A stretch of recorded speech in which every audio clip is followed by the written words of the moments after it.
Sitting opposite me today is Steve Baker, a Conservative MP who first came into politics after watching the 2008 financial crisis unfold. Steve Baker, thanks for talking to us. Tell me, what was it about the financial crisis that you found so revealing and so galvanising in terms of your future? Well, the first thing was that the Lisbon Treaty had set me off because it was such an obvious trampling of democracy that I wasn't prepared to tolerate it, and that was the final straw. But no sooner had I reached that final point than the financial crisis began to unfold, and I'd been following the Austrian School of Economics since 2000.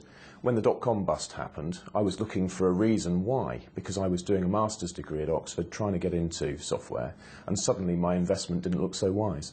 So I discovered the Austrian School, the monetary theory of the trade cycle, predicted very much what happened then and what's happening now, but I cast it aside because I thought if there was anything in it, the economists and the politicians would sort out the monetary regime, the banking system, and of course they didn't. So when the crisis broke, I was delighted. I was still on a trajectory to Parliament, and I co-founded the Cobden Centre to try and get these ideas out in the public space. One of the things that you've campaigned against quite vociferously is bailouts. Does that mean that you think a Lehman-type event would be good for the EU economy? Well, none of these things really are good. The problem is not so much whether one piece of dreadful pain or another would be a good thing. It's how to best get back to sustainable, inclusive prosperity, which people can see is just. Now, what we've had is, particularly the last 13 years, the money supply in the UK, M4, tripled under New Labour. This great torrent of new money goes to particular sections of society first, creates all sorts of unwanted and unhelpful economic activity, and then the chaos sooner or later has to be revealed. And that chaos was revealed, for example, because it's happened worldwide, it was revealed in Lehman Brothers. But I don't want the pain, but what I recognise is that the sooner we take the pain and the correction and the adjustment, which is inevitable, the sooner we'll get back to sustainable prosperity, which is the best way to fight poverty. Surely the justification for bailouts is that they are a stabilising mechanism. Well, people just desperately do not want pain, and I include politicians and economists in that, of course the public as well. But really, the whole economy right around the world has been painted into a corner now. We've had cheap interest rates, artificially cheap interest rates, and consequently a great flood of new money. The choice now is either continue having a flood of new money, which you can see at the moment is the choice with QE, although they're modest quantities. Either keep having new money, and ultimately that will lead to inflation, and probably accelerating inflation, or you stop accelerating the supply of new money and you take a correction. Now, neither path is painless. What I'm arguing is that those two paths are inevitable. At the moment, we're stuck in a sort of stagnation, but it won't go on forever. The UK is a country with a strong banking lobby, though. How likely is it, do you think, that a no bailout policy would be instigated? Well, it doesn't feel very likely at the moment. What role do banks play in politics? Well, at the moment, the situation is that banks and the state are very, very tightly interwoven. The idea that banks are free market institutions is faintly ridiculous. They're absolutely riven by, not only by privileges like taxpayer-funded deposit insurance and lender of last resort, also the whole credit markets are centrally planned by the central banks. So they are actually, banks themselves are part of an enormous monetary power in the world, which is directed by central banks. So they're very, very tightly coupled. Also, when you look at the revenues from the banking system, you can see that the banking system and inflationary money is a very important part of funding the welfare state. So they're incredibly tightly coupled. I don't actually think that's very healthy or in anybody's best interests. How do you characterise then that relationship between the banks and the state? Is it a sinister kind of a partnership? Sinister's kind of the wrong word, and with these things I try to stay very close to the literature and to facts, because obviously there are people out there with all sorts of wild ideas. I don't think it's sinister. I think it's the automatic consequence of people having commercial interests and seeking to capture the state, as people have always sought to done in all sorts of industries, seeking to capture the state to their own advantage. So it's not sinister, but what it is unhealthy, and it's also completely understandable given the sort of public choice factors involved. You mentioned central banks just a minute ago, but you say that economies can get on perfectly well without central banks. Yeah, well, you look at the United States, the Federal Reserve's a relatively recent innovation, and it was supposed to stabilise prices, and no sooner was it was implemented, then there was an enormous boom, ending in a dreadful bust, which at least prior to this one was the worst the world had ever seen. And so I don't think that central banks are actually a stabilising factor. I think they're a destabilising factor.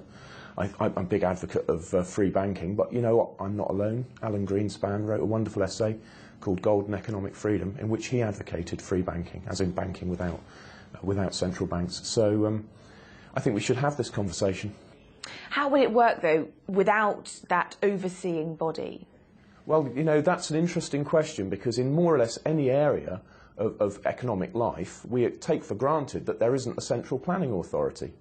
We don't have a tractor planning authority or a bread planning authority in the UK, or indeed in the United States. We just know that there'll always be tractors and there'll always be bread. In fact, there'll always be a rich variety of bread of different kinds at different price points. But when it comes to money and banking, the commodity, where money is the commodity on one half of every commercial transaction, we take for granted the existence of committees of wise men planning its price and quantity. So sometimes I think it's like the emperor's new clothes. What's wrong in the world is the system of banking and of money and credit. That system is centrally planned in a way that we would not tolerate with any other commodity, precisely because we know if it was centrally planned, they'd get it wrong. So yeah, the emperor's new clothes need to be, the emperor's naked. It has to be revealed, and we should be really looking hard at central banks and how they're destabilising our whole social system. Who is it then that needs central banks? Is it politicians that can't let go of them? Bankers need central banks. If you were to trace back through the way that banks work, Mervyn King said of all the many ways of organising banking, the worst is the one we have today. So what characterises banking? We have fiat money, money backed by nothing. Notes and coins are just paper money and token coins. But actually most of the money supply is accounting entries. But it doesn't account for anything, it's just an accounting entry. So that's the first thing. We have fractional reserve deposit taking, which means that when you put your money in your current account, it belongs to the bank. They're able to use it to fund themselves. Taxpayer-funded deposit insurance, lender of last resort, and central planning. All of these things taken together are hugely destabilising, and actually they're not helping. So how would it work? The way it would work in a free banking system, you'd have a commodity as the basis of money, normally gold or silver in the past. You wouldn't have limited liability for bank directors, and again, that used to be normal. People used to accept partnerships, trustee savings banks, mutuals, instead of profit-making, because the various factors involved are toxic taken together. I'm all for profit-making, but what you can't have is profit-making and bailouts. So the way it would work is the normal rules of contract, property would work, instead of having this system of state planning, state control and legal privileges. So it would work through the free market. Quantitative easing's another bugbear of yours. You say it's part of the problem and not a solution to the crisis. Yeah, so what's happened, if you look back, particularly over the 40 years since Bretton Woods, but especially the last 13 years, there was an enormous increase in the money supply. We've based our economy on that increasing money supply. So the crazy thing about QE is it's not actually new, this idea of increasing the money supply. It's just that it was previously much more insidious. What's happening with QE is it's just ducking the problem. The central banks, politicians are trying to restart the money creation process in the hope that the economy will restart, everybody get re-elected, and the cruel fantasy is being maintained that everything can go on as it was before. So what QE is doing is maintaining a cruel fantasy, and it's also introducing further distortions, because who gets the new money first? Banks, people close to banks, the state. It's just further distorting our economy towards banking, towards housing, towards the state, and it really is not a healthy direction of travel.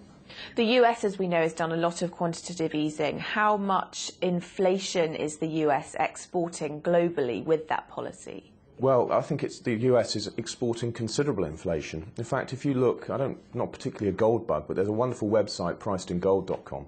If you look at the price of oil in gold, it's been stable since the end of the Second World War. It's been low and stable. The price has hardly increased. In fact, last time I checked, the price of oil in gold was lower than it was at the end of the Second World War. If you look at the price in dollars, of course, since 1971, the price of oil has been high and very volatile. And there's something going on here that is obviously to do with the supply of dollars, because the supply of gold is relatively fixed. supply of dollars is relatively volatile, and as a result oil, which is that universal global commodity traded in dollars, is high and volatile. So I think actually there's a really profound and fundamental problem with the dollar and commodity prices. I've put it on the record in Hansard, I've asked the government to look at it. I really just want to keep pushing that, banging that drum, to see if we can get some sense into our monetary order. Back in this country, and you say we're in a crisis of state intervention. What does that mean? It's been true for most of the last 40 years. Governments have spent more than they could take in taxation. They've then borrowed, and then they've allowed the currency to be debased through the credit markets. And this whole nexus of state intervention in the economy, state debasement of money, is ruined us. But I'd add to it, it was once enough to say that capitalism was the private ownership of the means of production. But then ownership also meant control and the private bearing of commercial risks. But today, people may well own capital, but they end up so constrained by regulation and taxation that they don't really effectively control it. And you can see in banking that they don't bear their own commercial risks. So this is not a capitalist system, it's a heavily interventionist system. So basically you're all for rolling back the state? Well, I am for rolling back the state, but it's not for some spinning-eyed ideological reason. It's just obvious that our present social system is manufacturing poverty and injustice. So what I want is a system which manufactures justice and prosperity, and it seems to me we've got a choice. We can either roll forward the state, which from current levels means effectively becoming communists, or we can roll back the state from where we are, roll back regulation, accept the need to allow corrections to prices, to wages, to interest rates, and allow the forces of social cooperation to generate the wealth that we know that they can. So, of course it's difficult and it's frightening, because 2/3 of government spending in the UK is welfare, health, education and debt interest.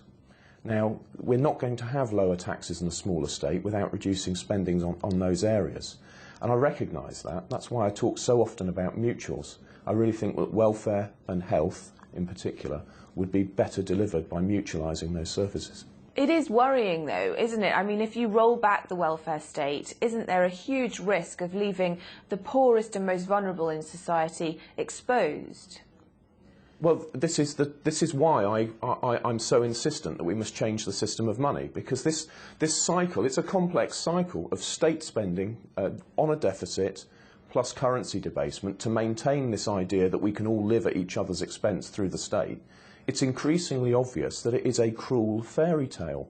Now, I come from a very ordinary background. My mother, my father are dependent on their state pension and the NHS, but it's a cruel fiction.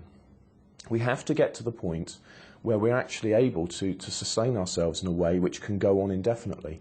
Because at the moment, if we look forward and just look at the Western world's debt projections, it is obvious that in our lifetimes, and I mean in our lifetimes, the current system of society will come to an end. The question is not whether it will, it's when it will and the manner in which it happens. And politicians are going to have to really step up to the mark and be honest with the public and say, we just cannot meet these promises. We need to make new promises which can be met, fund them honestly, and have a productive and inclusive economy which is just and moral. Steve Baker, thank you very much. You're most welcome.